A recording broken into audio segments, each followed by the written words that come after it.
Good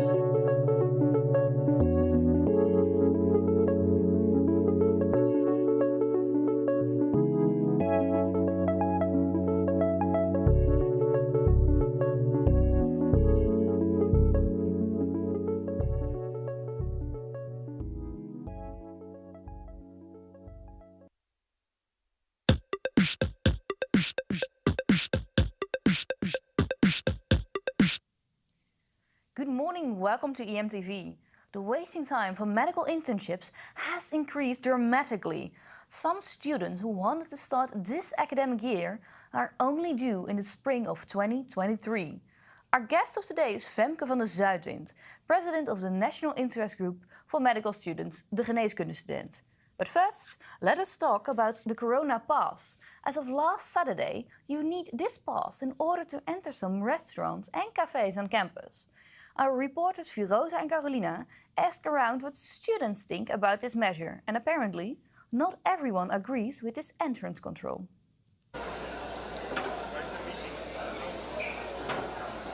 What do you think about the QR code for entry? I think it's a pretty smart idea. They help keep control on the COVID situation. Yeah, it's a good idea to keep track of how many people actually enter a place.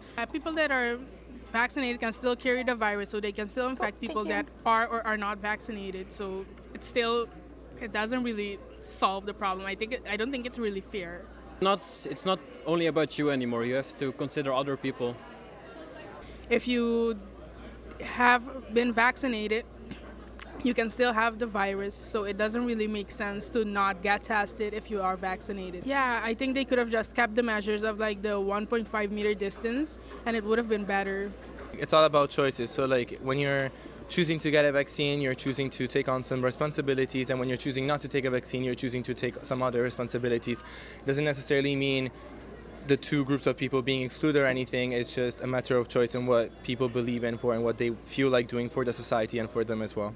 I think that more non-vaccinated people will get vaccinated actually, and I don't think it's a bad thing. On campus Woudestein, it is not yet clear at which places a QR code is required for access. At the pavilion, you cannot sit down without a scan, while at the food plaza, it differs per restaurant. This week, there should be more clarity about that. Back to the medical students, because having to wait a year and a half for an internship, this is their reality for those medical students in Rotterdam. Since Corona, the waiting time has increased a lot. Here with us is Femke van de Zuidwind, president of the National Student Group, de Geneeskundestudent. Welcome, Femke. Studying medicine, it already takes quite a few years. How does this delay affect students right now? Well, there are a lot of scared because when you just hear that you're in year to 2 years delay, you're worried because what are you going to do in those years? And also our study does take a lot of time, 6 years already. And when it's 7 or 8, our study debt is increasing. So it also takes 2 years extra to become a doctor, to earn the money as a doctor. And also in those 2 years, you maybe are going to do another master, or you are going to travel in those years, but that also costs a lot of money. So yeah, it worries a lot of students, and I understand that worry. I can imagine, because we also hear a lot of frustration, and we spoke with several students. This is what medical student Steven had to say. I really feel a bit fooled. News like that has a big impact on your life. You start making all sorts of plans and you can't just change them again. A rent contract, work commitments. Do you recognize these emotions Steve is describing? Yes, of course I recognize those. I got a lot of mail also from the students at Erasmus, but previously also from other students from other universities. And I share those worries. We even hear stories from students trying to buy an earlier starting place, and those amounts are set to be as high as 2,000 euros. We can listen first to medical student Nick. There are substantial bids being made. I understand the idea, but as a matter of principle, I do not participate. It creates an unfair situation where students who can afford it can buy a better starting moment. Is this also something you recognize? Yeah, unfortunately, yes. But I think Nisa said it very well because, well, I understand the worries and the panic of desperation it maybe cause when you have a delay like that, and that's maybe the less resolution to do. But the principle lying under it, I don't agree with, and I disagree with. So yeah, I understand, but I shouldn't do it myself. And you're describing a panic. Can you describe more about that feeling of panic? Well, our city is quite competitive. So we all want to be that surgeon in the hospital or those pediatrician. And we have like a plan set out for us. I think a lot of students, medical students have, other students as well, I guess. But when that plan is falling into water because you suddenly have a delay from 1 to 2 years, and that's panicful for us. So, yeah, I think a lot of students understand that you suddenly have to fill in 1 to 2 years of your life that you didn't knew at before and that you have to do, because when you're going to an introduction day for medical study, you don't know that this is going to be your delay, and that's something that you have considered before you started And this study.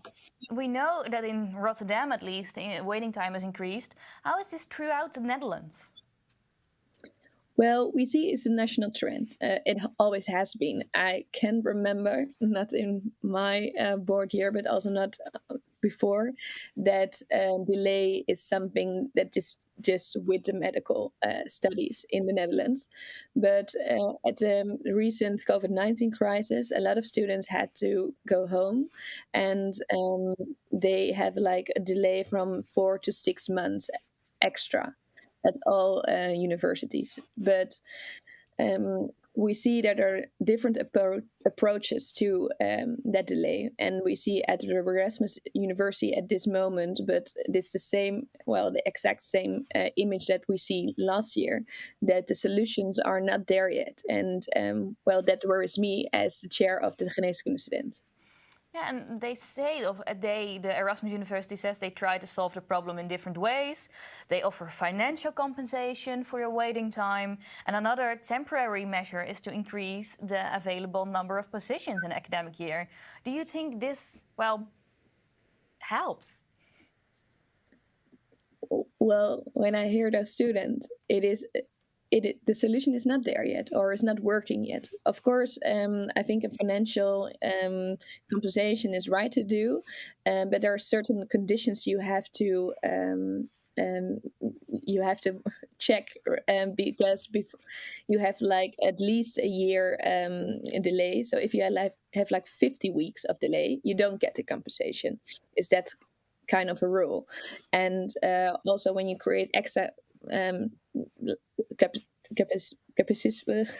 extra spaces at the hospitals, it's really important that you don't put another intern at the same department, because when you put a lot of internship at the same place, the learning experiences are less. So we learn less, and that's becoming a doctor. You have to see those patients. You have to do those things. And if there are like 5 others that want to do that as well, you don't become the doctor that you want to become. So I think it's good to create extra spaces, but only at departments that are not ready internships. So extra outside that. I can imagine hope that they will do. I can imagine it goes. I would also want my doctors to have the best internship possible, of course. And if you look at other universities, do they tackle this problem of the long waiting time for an internship in a different way than they do here in Rotterdam?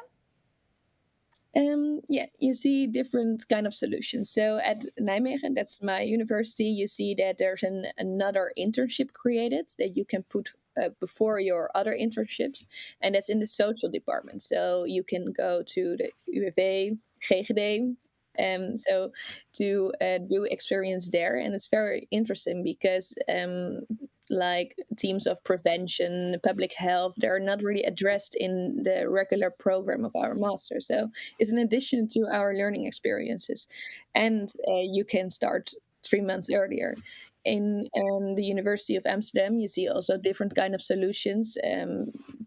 They also created a package because when you have that delay, you want to do something, and that's also a bit of the panic that students have, that they don't know what to do. But they offer kind of stuff, so you can do an little program that you learn nursing capabilities, and they offer you a job that is earning more than you would earn when you only finish your Bachelor of Medicine. And also they created courses at Nijrode, and you can do those courses for free, so you don't have to pay institution money or kind of thing. So yeah, I think that's good to do. Yes. And I hope that Erasmus will learn from those solutions at the other universities. So other universities are making sure that that panicky feeling that students might have get less because they have something to do. They might learn more, make more money. Is that also exactly what you would recommend to Erasmus University? Yeah, one of those things, I guess. But Erasmus have to see what is fitting for them. And I also think, I believe it's important to see what the bottlenecks are in our master program, because maybe at some department there the waiting time increases because of one internship. And then I think the University of Erasmus have to consider if that internship is so important that you keep that in our program, or does you put it out and maybe the waiting time will be less. But I don't know what the bottlenecks are in the Erasmus master program of medicine, and I hope that they will investigate what those are and do something with that.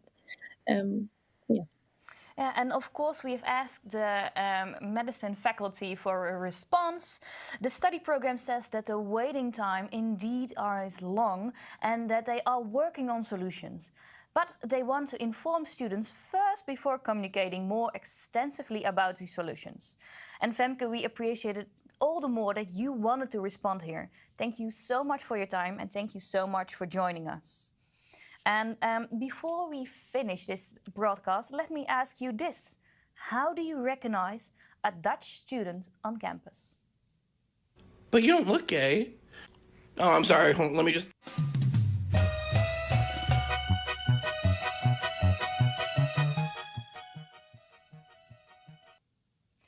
Thank you all for watching. EMTV will be back in 2 weeks. But you don't have to miss us, because we publish daily on Erasmus Magazine.nl. Till next time.